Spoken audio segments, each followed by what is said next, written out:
Giovanni Di Girolamo, de nationalité italienne, haut fonctionnaire de l'Union européenne, il se défile devant le piquet d'honneur militaire malgache avant de remettre officiellement au chef d'État Rive Rakotvoao ses lettres de créance et travailler dans le cadre du renforcement de la coopération de l'Union européenne avec Madagascar. Après son entretien à huis clos avec le chef d'État malgache, Giovanni Di Girolamo a accepté de répondre à quelques questions des journalistes. C'est pour moi un honneur d'être ici comme ambassadeur de l'Union européenne à Madagascar. C'est un pays ami, c'est un pays avec lequel on a 60 ans de coopération. Cette année, on va fêter les 60 ans de relations et de coopération et de présence européenne à Madagascar. Les liens entre Madagascar et l'Europe sont beaucoup plus anciens, remontent à des siècles.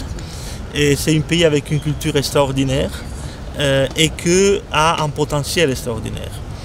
L'Union européenne est à côté de Madagascar depuis des décennies et on veut l'être dans les bons et dans les mauvais temps.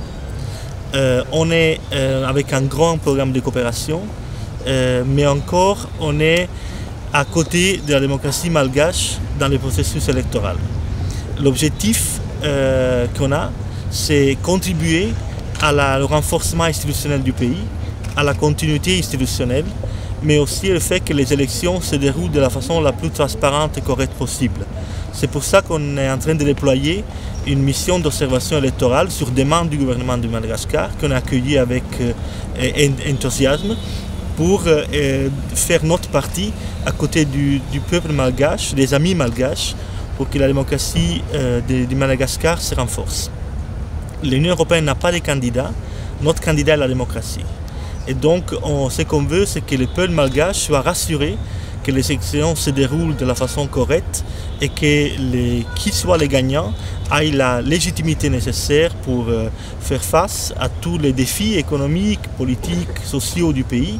Et dans tout cet effort, il aura toujours l'Union européenne à son côté. Et en termes de développement, monsieur l'ambassadeur, où en est-on avec le programme, on a un programme de développement très grand, c'est plus que 500 millions d'euros, plus des programmes régionaux, dans certains cas de l'aide humanitaire.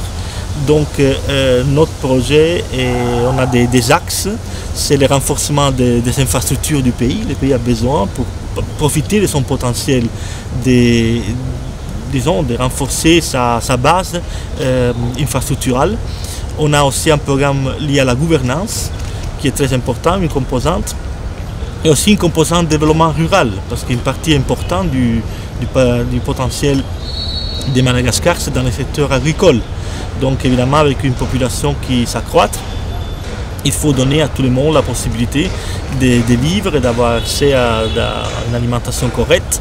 Et donc, on est avec tous ces différents axes de coopération, on souhaite pouvoir donner notre contribution à l'effort que le peuple malgache et la communauté internationale font pour faire que le progrès et l'amélioration des conditions de vie de la population malgache.